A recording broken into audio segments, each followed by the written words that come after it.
What if you never find love? Pearly.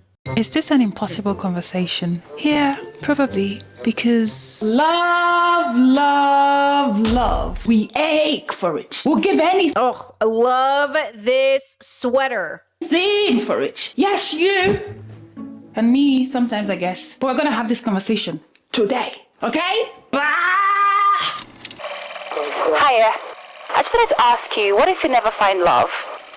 That's a really deep question. It's very hard to answer, but it's a question that often crosses my mind, actually. I feel like life is a bit useless without love. It's like, but if I didn't have to find love and I just have to live without it, then I guess my next thing is just bettering myself every day in it. That's it. You know, if you find it, you find it, and if you don't, it's not meant to be. Never really thought about it, but just focus on my goals. At one point in my life, I'd love to have like a family and stuff. When I was young, like I was raised up in like a family that like they only give me like a lot of wealth, but like there's really few amount of love. So I got like diagnosed with like medium level of anxiety. Me too. I think it's more about like not having enough love. I think Oh, me too. I'm the kind of person who need love to maintain like my function. I got an email. Oh, I love this video already. I want to cry. You know what's crazy? I just finished watching this cooking show. I watch a lot of cooking shows in the background. And one of the girls on it, she was an Asian girl. And she said, if I win this cooking competition, maybe we'll actually believe my parents love me because they've never told me they love me. And I was like, I will say, and this is why I say I am medium traumatized. Like, my parents told me my whole life they love me. They tell me they love me. We have a very affectionate family. My brothers, my sisters, we do not end a phone call without I love you. I hear I love you 1,000 times a day from my partner. My partner and I say I love you so much that sometimes we're like, man, we say it a lot, bro. But like, it just comes so naturally. Like, I love you. Like, I say to everyone, my besties, like, I love you, I love you, I love you, I love you, I love you. Like, we're so used. Can you imagine growing up in a household where your parents never said I love you? Girl, the trauma. A little while back, and I could feel the deep yearning in it, the deep desperation, this heartbreak, rising desperation. This person didn't sound like they lacked self-love. It seemed they had friends and a sense of purpose. They weren't asking me to save them. They just wanted to know how they could rid themselves of this haunting desire, this desire that consistently disappointed them, the desire to love and be loved by a romantic partner. Now, So specifically romantic partners, because Chet says, what do you mean if I don't find love, I have love? They meant romantic partner love. So this obviously is the bigger question, which is interesting because I think when people think they don't have it at home, they find it in a partner. And what I learned for myself was that it was never about finding it in a partner. It was about finding it in myself. hold up, okay? Is this the part where I try to convince you that finding romance or finding your person or the one isn't all that it's cranked up to be? Or that all these other beautiful and equally necessary forms of love can take its place: friendship, creativity, spiritual connections, community? No. Listen, 3 things. 1, I already vomited an essay deconstructing our obsession with the concept of the one. Duh. 2, I'm not here to lie to you, okay? And 3, I don't want to trick you out of your longing. I want us to honor it. And to do that, we must first address the myth, the legend. From tiny humanhood, we imbibe stories, fairy tales, movies, songs, casual conversations, cultural expectations that point to one larger-than-life conclusion. Romantic love is the crowning achievement of human life, the pinnacle of belonging, the thing that makes it all make sense. So it's no surprise that a chunk of us live our entire lives measuring our worth by our proximity to romance. Even when we have deep friendships, even when we have creative fulfillment, career fulfillment, self-knowledge, and joy, we feel like something essential is missing, like something is wrong with our lives. We don't see singlehood as a valid state of being, but as an incomplete one. But you know what's funny? The one thing we have failed to acknowledge over and over again is reality. Reality. Yes, love is incredibly beautiful, but being coupled doesn't innately erase your loneliness or fix your story. It just gives you another flawed, complicated human being who you get to try to live it out with. And that trying and failing is what we call heartbreak. Okay? Have you ever wondered why most romantic movies and love stories end on a high note? When everybody's kissing under the stars and dancing under the lights and then riding into the sunset, into the ether, and it's happy ever after. That's because relationships are a constant negotiation between fantasy and reality. between who people imagine they'll be together and who they actually are together. You don't get to see the mess. And this is what makes the myth dangerous. Dangerous. Well, I think the issue too is like you almost want to explain to people that yes, you will have constantly difficult conversations with your partners, not because the relationship is difficult, but because life is difficult and you have to always update each other. Or you could just skip all those conversations, never have it, and then have a midlife crisis when you're 45, 50 and then get a divorce. I would avoid that. But the other side of that is that I don't want you to ever think that because you're having difficult conversations, meaning that they're just hard, but they come to a conclusion that means you will be fighting or abused. And I think like that's the issue is like, what's the difference? Because like, obviously you're two individual people with like likes and dislikes and goals and ways of doing things and problem solving different. So naturally there's going to be tension, but that doesn't mean the tension has to be like you against that person. It can just be like, I don't like how you're doing that thing. Can we do it a different way? And it's like, why are we doing it a different way? And it's like, can we have that conversation? And then also, everyone has like, you have to go into the conversation with like complete good faith, because also you have to have a relationship where people are allowed to express themselves without you taking it like uber personal or like feel like they're being passive aggressive, which is why I do not appreciate passive aggressive behavior. And I would not date or be with somebody who is passive aggressive. You have got to unlearn that shit. Okay. So deconstruct, once again, she used the word deconstruct in this video. Deconstruct, think of it as a pizza you're deconstructing. Well, how would you deconstruct a pizza? You would take the pizza apart, pepperoni, cheese, sauce, bread. Okay. You would take apart the elements to see how to put it back together again and see if you even want to add those same toppings back onto the pizza. Maybe you leave the olives off. Maybe you put some onions on, right? That's what deconstruction is. It's not necessarily the one way, it's the first step, and then you introspect, extrospect, right? Chad, don't even piss me off right now with saying pineapple. Just kidding. You know what? Barbecued pineapple, honestly, a vibe. If you barbecued the pineapple, got a little burnt, and then put it on a pizza, I would eat it. But this ham pineapple pizza thing with no roasting, no barbecue, no flavor, no spice, just wet pizza, girl, get out my face. Anyways, listen, this is very important. When you're deconstructing, you then still have to introspect, extrospect. We take apart the pizza and then we introspect to say, okay, what is the pizza? Why the pizza? How do I put pizza back together?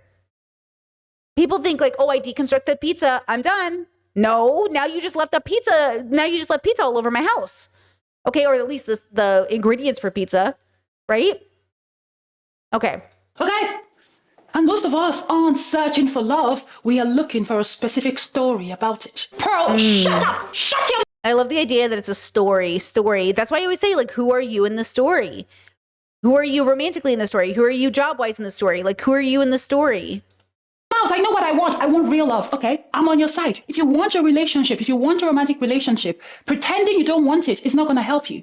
Trying to get rid of the feeling is only going to cause you more pain. But at the same time, chasing it like it is everything is also making you miserable. Your desire is not the problem. It's human. It's valid. It's universal. Quite frankly, you're not that special, okay? She said the thing! Exactly. Hey, motherfuckers, you're not that fucking special. Oh, you want love? Congratulations, bitch. You and me too. Like everybody, girl. Like, I love that. I appreciate that because like everyone's out here thinking they are so fucking special, thinking they invented the fucking romantic relationship, thinking like everything they do is great, thinking their farts smell good. You know what I mean? Thinking just like so many things that I fucking drives me crazy.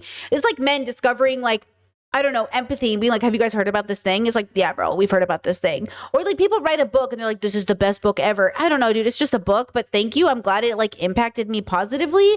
It's like we pedestal everything. We need to not pedestal everything, and we still need to be incredibly grateful and grounded for our lives because we're so lucky to be here. But also, like, relax. You're not that special in this desire. A lot of us want love.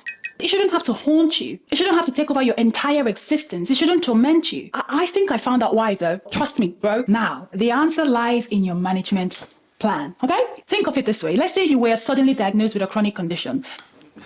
So you get this new diagnosis, there's no cure in sight. But knowing the pace of technology, knowing how medical advancement works, there might be one in 5 years, 30 years, or never, who knows? Of course, you're going to be sad, mad, and bad. You're going to be distraught, angry, all the adjectives. You're going to feel all these feelings. But chances are, you are going to want to know what next. What can I do to manage my relationship with this condition so that it doesn't completely take me out of my life? Yes, it will be there and it might suck a lot, but is there something I can do to get to a place where I can still find happiness and enjoyment in my life? And there, my love, is the shift. You are suddenly inviting curiosity amidst the fear. What next? That is the question. Love her. Absolutely. Chad said, started watching Sex in the City last night, and girl, nothing has changed since the change with dating and relationships since the show came out. I know, girl. I know it. I know it. That's what I'm saying. Everything has been the same always. I know everybody, like, I understand. I 100% empathize with everybody. We're in the 2 steps back, or 3 steps forward, 2 steps back. We're in the 2 steps back era. So everyone's like, oh my God, guys, this is still the best time to be alive. With peace and love, there is no time in history you could ever go back to that would convince me it was better than now. And now is shit. So you got to think about how shit it was before this. But it is the same, except better, more liberation, better conversations if you're in the right bubbles. But if you rewatch Sex in the City, it is like that, basically. And I'm just saying, you know what I mean? Like, that's why because the world moves so slowly, you have to move faster than the world, but do not abandon the world in the process. Okay? Just like, but you can't slow down because the world is too slow. They cannot keep up. They cannot keep up to save their lives. What if I never find love becomes, if I don't find love, what then? What kind of person will I be? What kind of life will I still choose to create? Oh, it's not about your desire. It's about how you hold it. Step 1. Mourn. You know that I'm a massive fan of grieving. A huge fan. And I know it's cliche. Me too, me too. But stay with me. There's a picture of a life you have in your head where you were supposed to be, what is supposed to be happening right now, okay? Grieve that fantasy, that imagined timeline. Maybe you thought that by now you have 2 kids somewhere, I don't know. You would have traveled the world with your lover. Maybe this, maybe that film you watched as a kid is still in your mind. Darling, grieve it. And no, this is not a pity party. This is about respect, about acknowledging your own humanity, the weight of your desire. You can't. Who is this woman? Who is she? I'm subscribing, girls. I'm going to share this video in the chat. Who is she? She is literally... Yes. Why do I always say I've already mourned my life? I've already mourned my funeral. I've already died. My whole life has already happened. This is exactly what I'm saying. My whole life has already happened. I've already mourned all that would have been and all that could have been and all that will be and all of that. Oh my God. Yes. Transcend what you refuse to feel, what you refuse to tell the truth about. The vision of love you want hasn't come. So cry about it, rage about it, write about it, chat about it, exercise about it, do whatever you need to do about it so that you can create space to inhabit the life which you actually have. Step 2. Perchance, beloved, are you catastrophizing?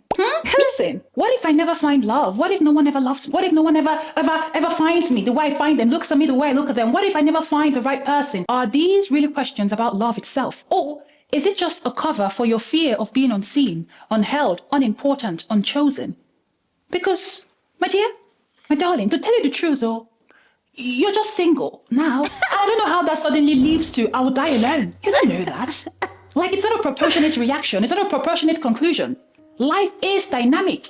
It's changing every freaking second. Everything, everywhere, all at once. She said the thing. That you're single today doesn't mean you will be in 2 years. And by the way, that you're coupled and partnered today doesn't mean your relationship will survive this economy. Am I being a hater? Maybe, but I'm telling the truth. Okay? With the way this economy is moving. Actually, I don't even mean to be a Debbie Downer, but you guys do know the first 2 to 3 relationships you have are definitely not your person. But they could be, but most likely not. So the first 2 to 3 relationships you have where you're like, this is the one, probably not. But you go ahead thinking it is. And you have the worst breakup you ever had. But probably not. It could be, or probably not. You know what I mean? So like that's what's even weirder about dating is like, this probably isn't your person. But you have to love that person like it is. You usually have to date like it is, even though it's probably not. Good luck, okay? We don't know. Unless you have a history of predicting the future accurately, must be accurate, then I stand corrected. But if you don't... And if you're like my partner and I, we're always talking about when we die. Because God knows this might not, what if I'm a young bride? What if my partner literally dies in the next like 6 months to a year? Think about it. We do. We're always like, hey, what are we going to do? Like, what happens? What does our life look like?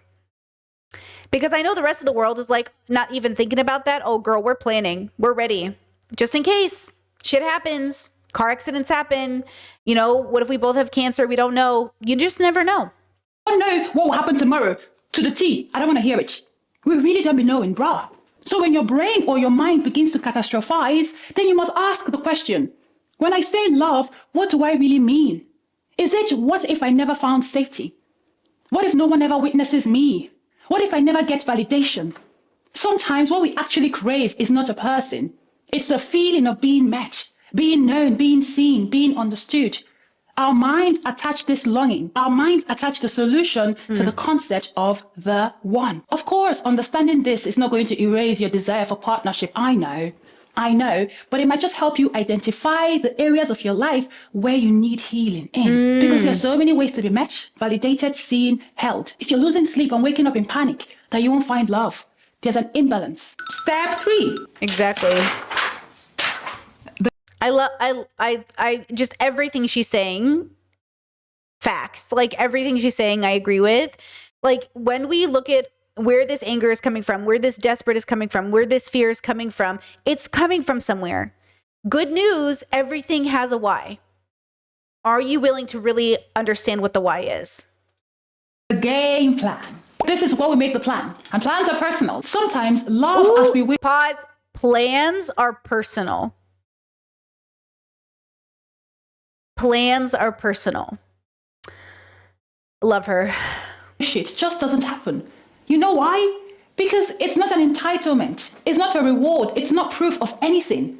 Life is random and stunningly unpredictable. And this makes it sometimes very, very unfair. That combo makes it deeply unfair.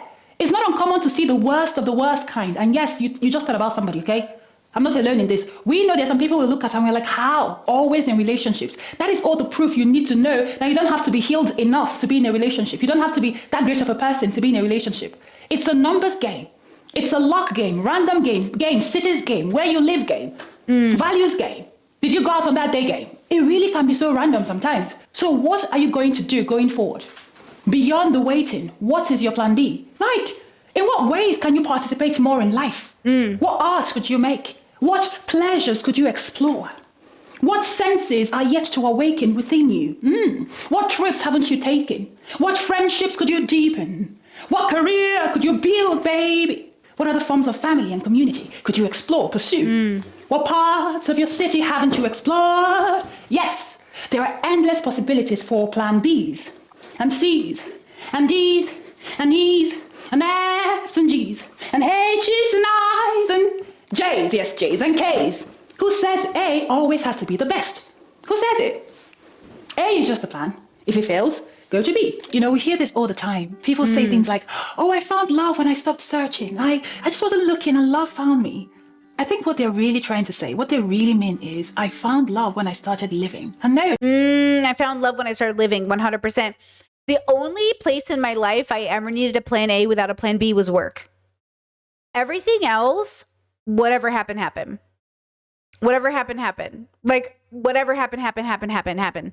But work was the only place I ever needed a plan A, and I never had one, and because I never thought that was the answer for my work life. But for me, it did. I really required a plan A with no plan B for work to work. But just prior to meeting my partner, quite literally, I was going to take out a loan from a family friend who was wealthy at an interest rate. So instead of a bank, she would loan me the money for a house, and I would pay her off instead of a bank. So I would still be paying interest. It would work just like a regular loan, except it would come from her at a slightly less of a discount. She's a businesswoman. Okay. So, you know, I was thinking about doing that. And if I had bought that house in Arizona before I met my partner, that would have changed our trajectory. I wasn't going to wait, but I think about that all the time, how, you know, my partner came into my life and that house had fallen through. They weren't, I think somebody either was going to get it or they weren't ready to sell or whatever. It was the cutest house in the world. It would have been such a cute house. But had I bought that house and then met my partner, that we would have just, you know, that would have been that trajectory. I probably wouldn't have been in Croatia, or maybe I would have been renting out that house, or maybe I would have moved my partner to America because I had a house there, or maybe I just would have sold it and called it, you know, even. You just never know where your life could have gone. So that's why I say, like, when people, you know, why'd you choose Croatia? It was just the best choice at the moment. But the reality is like, it only became a choice because other things had happened before that. You know, so it's like this whole idea of like people who have these, you know, plan A's for their life. I never worked out for me. I needed to be open to whatever happened, whatever came about, whatever was an opportunity for me to take. And then I always did a little pros and cons list for like whatever was the best. This isn't a guarantee, no. This isn't a promise of anything. But since everything changes all the time, just in case, you know, peradventure, perchance, love wanders into your life at any given time. I hope he finds you living in a way that makes love recognizable. When he arrives, I hope that you would have built a life that he could fit into. And you know what's funny? You know what is funny? Love always arrives. Just not always in the way we dreamt it to. Not in the forms we often expect. If you stop narrowing your definition of love, I promise you, you would see it moving through your life like water. You would notice how constantly it moves through your day, through your body. How much it exists in your eyes, in your space. I won't tell you to stop wanting it. That's crazy. That's unfair. Okay? But if you never find romantic love, I'll tell you what will happen. You'll live. Yeah. You will live.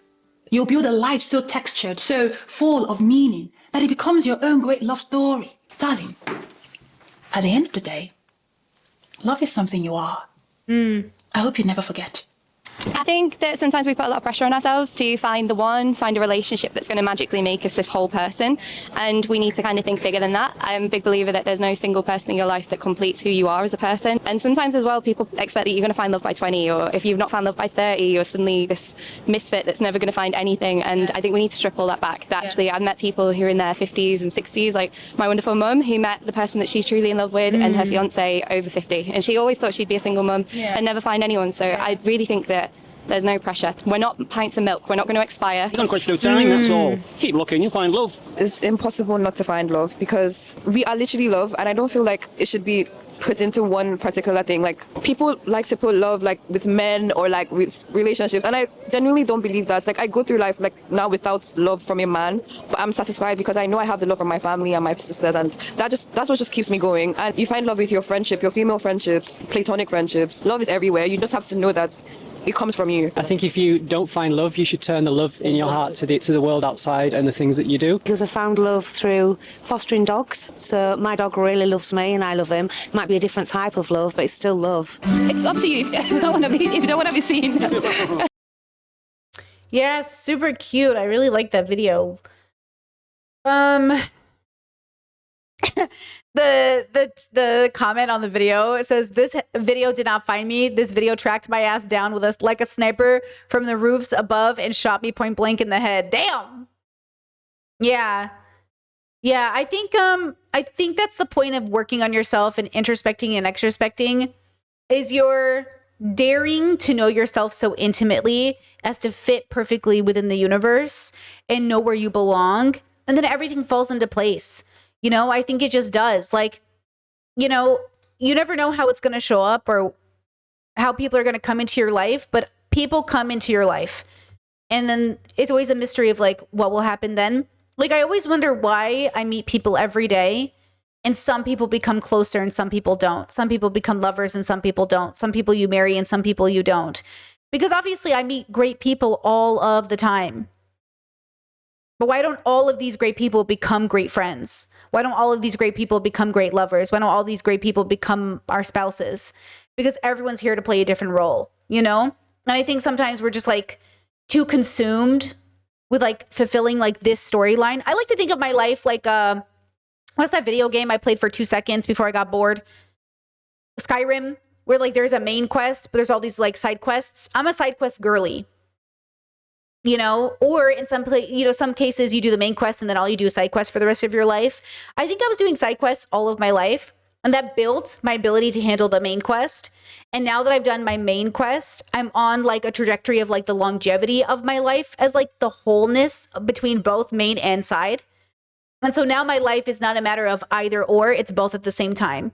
But I just could never handle my main quest until I did my side quests. And then now it's like, yeah, like life really, it happens as you live it. It's a process. I think when I was younger, I really thought I was supposed to arrive at 21, 22, 25. And so when I had it and I was like, hey, what's this? And it's because that was sort of the messaging, right? You're young and you're a kid and you don't know better than your elders, but also you're 25. Why don't you know better than your elders? And it was like the whiplash of what? It's like they wanted you to arrive, but arrival is a process.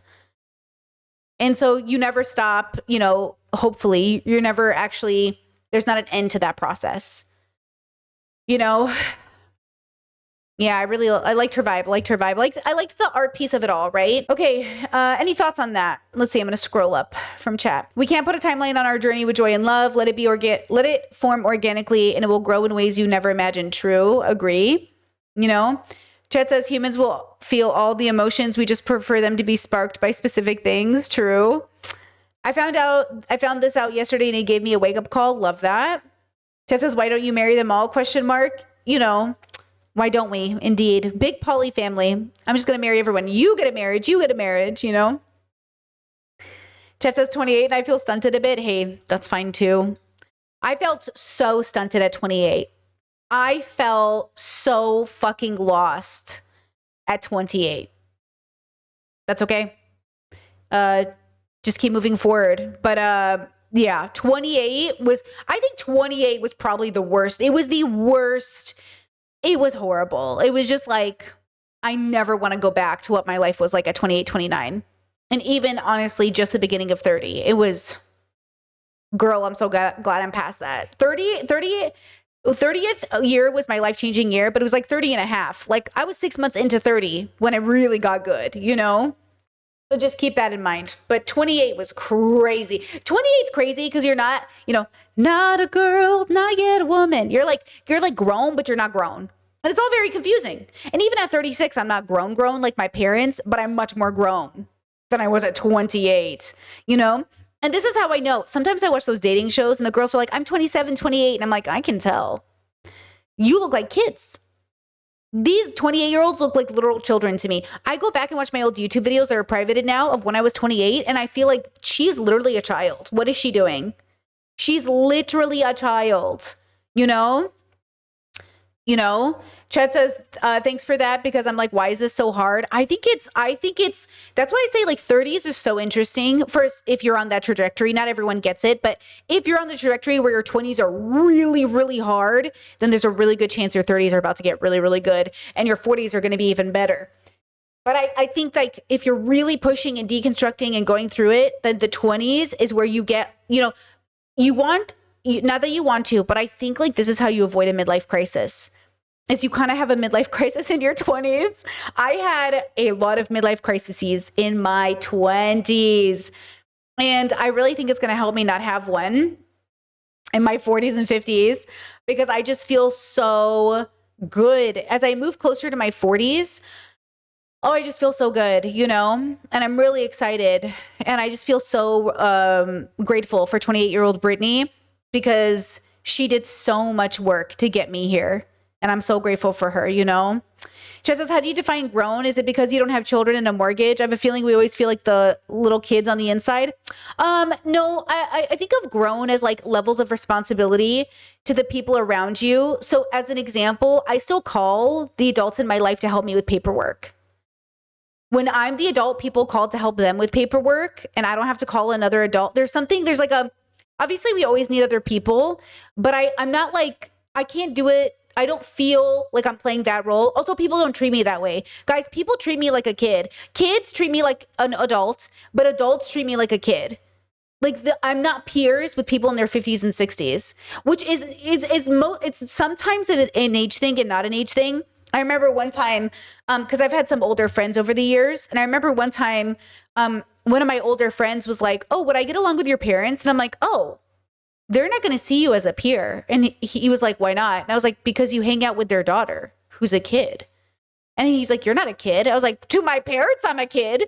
And any older person that's going to hang out with me is a kid. No, my parents are not going to see you as a peer. And he's like, but I'm basically like an adult. I'm like their age. And I'm like, but you're not. And also you hang out with kids. No. And like, that's the thing is like, this idea of an elder is such an interesting idea because like, elders ain't at the club partying it up with the kids. You know what I mean? Like, no, my parents are not going to respect you. Yeah, my parents are not going to respect you. And It's just like a funny idea, you know? And why would they? Like, he's, you know, I mean, like, if you're out here dating people half your age and partying like you're half your age, like, no. So when I think of elder and grown, I think about people that are reliable to more than just the community, but also are like not out here partying with kids. You know what I mean? You're not the, like, you know, grown. Like, you're not out here friending 19-year-olds and being like, what up, kids? You know what I mean? Like, come on. So I feel like I feel mid-grown. I feel like an adult. I feel like I'm training to be grown and an elder. And I'm still years away, by the way. Like, but I feel like I'm in training and I recognize that I'm in training. Like, I know that's where I'm in training. It's going to be years though, right? I assume I won't be considered an elder until I'm like 50. And then I'm assuming I won't feel grown until I'm like 45, you know, but I feel like an adult for sure. Yeah. Mm-hmm. Yeah, just exactly, Discord. It is, how do you do, fellow kids? It's exactly, this is what people look like to me. Insert Steve Buscemi meme. Yes, YouTube, that's what Discord just shared. Exactly. You know what I mean? Yeah, so again, I feel like an adult, and I think you should feel like an adult. I just think, like, sometimes it feels like I'm still a big kid figuring it out, but I definitely feel less like a kid than the kids. Like, when my little siblings call me for advice, I'm like, okay, I'm definitely getting up there in age, right? With that said, I don't think it will have to do with me buying a house or having kids. I don't think having kids will matter to me, or buying a house. But I think having like an adult rental or an adult house, like right now, our apartment feels like an upgraded 20s apartment. Like, when I was in my 20s and I couldn't afford stuff, I would get like free furniture off the street, and I would just fill my house with knickknacks and things I would find from like garage sales. And that was my way of feeling like rich. Now that I'm in my 30s, my way of feeling rich is not buying anything I don't need and living very minimalist and saving up to buy things I want. But my house is furnished with the bare minimum that the apartment came with. But I'm too much of an adult to decorate the house just to fill it with stuff so it feels lived in that sense. But I'm also too much of a kid to even afford to spend that much money on frivolous things. Like, I don't have like, you know, adult money. That means like I could just buy things to buy things. You know what I mean? There's like a level of adult that sometimes adults move into a place and decorate the house, but maybe they're all faking it, like keeping up with the Joneses or something. But I also don't have enough things to carry with me. So like, I brought a bunch of art with me to Europe, but I don't have the money to get it all framed to put on the walls. But you just wait, though. When I get it all framed, it's going to be beautiful. And that's a cost. So I want to get to the point in my life where I'm adult enough to spend money on these types of things. It's like when I think about people spending 30 to 80K on a kitchen. Yeah, like that's what makes, like, that's the thing is like, these are the types of things that for me at this stage, that feels like a grown. When I was in my 20s, grown just felt like having an apartment. But I knew like, you know what I mean? Like, I know looking back now that I was like, girl. Yeah, I was just like a big kid playing house, you know? Like, okay, I'll give you an example of grown. In my 20s, I was fine with my friends coming over and puking in my toilets because we drank too much. I'm too goddamn old. Do not come to my house and puke. Thank you. My friend called me the other day and she was like, I was throwing a party and someone puked and I didn't know what to do because like they didn't make it to the bathroom. And I was like, oh, no. I am way too old for people puking in my house. But in my 20s, I never would have thought about it. In my 20s, I would have thought like, that's like the peak of an experience or something. But not in my 30s, girl. Ain't no way you're coming to my house to puke. You know what I mean? Absolutely not. It's like that episode of Sex and the City when she dates guys in their 20s and then she wakes up at his house and there's no toilet paper because he just used it to make coffee and there's pizza boxes everywhere and the house is a mess. It's like, yeah, in my 20s, 100%. In my 30s, ain't no fucking way. Ain't no fucking way. You know what I mean? No. Chess says I have my own little apartment, living my best Carrie Bradshaw life. I love that. That's so cute. Love that vibe, you know? Chess says when we're little, we want to try a lot of things and a lot of things. So we think we have to own a lot of things, which also makes things your friends barred are on more disposable. I find I'm almost afraid of getting to my 30s and being in the same stage. Hey, think about that though. Think about that. Yeah, think about it. Plan for it. Like she said in the video, make a plan and then think about the plan. But yeah, I told my partner that when we were looking for apartments to live in, I said, I've already lived in all the shitty mold infested apartments. If you get me a mold infested apartment, I'm moving back to America. Make it happen. Find me an apartment that isn't mold infested. And it was easy, by the way. We found an apartment, but like, I was like, I'm over it. Like in my 20s, I was just like, give me whatever's cheap and available. And now that I'm in my 30s, I get to be pickier. I'm like, I would like to be picky. And maybe that's a part of adulting is like when you get to an adult age. See, when you're young, like, okay, my dad said this once. My brother was in his late 20s and he had this paid off car and it had no air conditioning. And he had all these kids and he was doing road trips in it and the kids were partying and the kids were having a blast, right? They were young. Everybody was like roughing it out. You know, he had no car bill, blah, blah, blah. And my dad was like, no. My dad's like, I am too old to be in a car with no AC. And my parents drive luxury cars now because my parents are like, yeah, no. And I'm like, yeah, that's kind of my belief. You spent all your life on earth doing all of these things. I'm not getting into my 50s in a car with no AC. Thank you. Okay, like in my 20s, I will rough it out, girl. In my 20s, 100%. But goddamn, did I not earn it? You know, and my parents have paid off cars. You know what I mean? So, but it's like my dad, I just remember, and I was like, yeah, that's how I feel. Like you are allowed to age and want nicer things. Okay? And if I wasn't such a late starter, I'd probably be in a different place now. But since I was a late starter, it feels like I will officially start getting those quote nicer things towards my 50s, 40s, 50s, and 60s, which will be fine. That will be great. My parents, to be honest, didn't really start getting nicer things. Like they didn't get to redo their kitchen or really pay attention to the house until all the kids were out, until the kids were grown. So my mom had her last baby at 40. Her last baby was born at 40. At least I can say that I don't have a kid. Can you imagine if I had a kid at 40? Can you imagine if I had my 10th child at 40? My 10th child at 40. Wait, that's 4 years away. Imagine if I had my 10th child at 40.